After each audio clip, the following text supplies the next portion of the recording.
28 বছর স্বামীর থেকে দূরে কেন ঘর করতে পারলেন না আলকা ইয়াগনিক?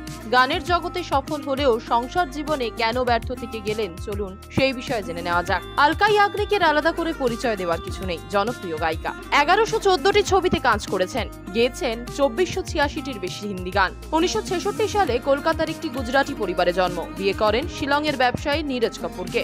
তাদের এক মেয়ে সাইশা কাপুর। তবে অনেকেই জানেন না, দীর্ঘদিন স্বামী নীরজের সঙ্গে থাকেন না আলকা।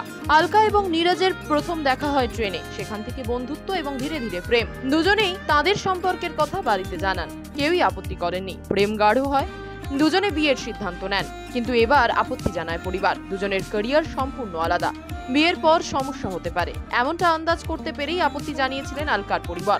মা বাবার কথা মানেননি আলকা। শোনা যায় আলকার পরিবার অদ্ভুত ভবিষ্যৎবাণী করেছিল, বিয়ের পর দীর্ঘ দূরত্বের সম্পর্কে কাটাতে হবে আলকা নীরজকে।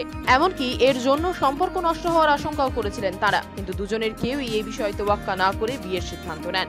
শেষ পর্যন্ত আলকার মা বাবার কথাই সত্যি হয়েছিল। 90-এর দশক, আলকা তখন ক্যারিয়ারের মধ্য গগনে। সেই সময় বিয়ের সিদ্ধান্ত নিয়েছিলেন তিনি। বিয়ে হয়েছিল মুম্বাইতে।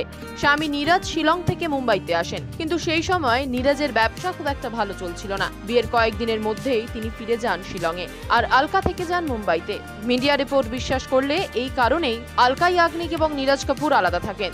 দীর্ঘ দূরত্বের সম্পর্ক তাদের, তবে দুজনের মধ্যে ভালো বোঝাপড়া রয়েছে। বিয়ের প্রথম অসুবিধা হতো, দাম্পত্যের টানাপোড়েনও সৃষ্টি হয়, যার জেরে 3 থেকে 4 বছর আলকা এবং নীরজ প্রায় ঝগড়া করতেন। তবে পরবর্তীকালে দুজনের মানিয়ে নিতে শেখেন, সিদ্ধান্ত নেন আলাদা আলাদা থেকে নিজেদের কাজে মন দেবেন। এভাবেই দীর্ঘ দূরত্বের সম্পর্ক টিকিয়ে রাখার কৌশল আয়ত্ত করে নেন আলকা এবং নীরজ। মাত্র 6 বছর বয়সে আলকা ইয়াগনিক তার প্রথম গান গেয়েছিলেন। এরপর 10 বছর বয়সে তাঁর মায়ের সঙ্গে মুম্বাই এসেছিলেন এবং চলচ্চিত্র নির্মাতা রাজ কাপুরের সঙ্গে দেখাও করেন। রাজ কাপুর তাঁর কণ্ঠ খুব পছন্দ করেন এবং তাকে লক্ষ্মীকান্ত প্যারিলালের সঙ্গে পরিচয় করিয়ে দেন। এরপর একের পর এক হিট গান। 9-এর দশকের গানে সবচেয়ে বেশি অবদান রেখেছেন আলকা ইয়াগনিক। তাঁর সুরেলা কণ্ঠ শোনা গিয়েছে বহু ছবিতে।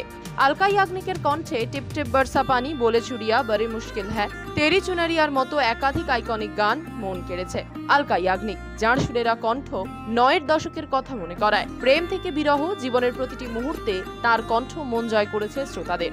সকলের হৃদয় জুড়ে থাকা শিল্পীর জন্মদিন 20শে মার্চ। সারা বিশ্বে ছড়িয়ে আছে তাঁর ভক্ত। মধ্যবিত্ত পরিবারে বড় হয়ে ওঠা আলকা মায়ের কাছেই শাস্ত্রীয় সঙ্গীত শিখেছিলেন এবং খুব অল্প বয়সেই গান গাইতে শুরু করেন। তার জীবনে কিছু ঘটনা তবু অনেকেরই অজানা।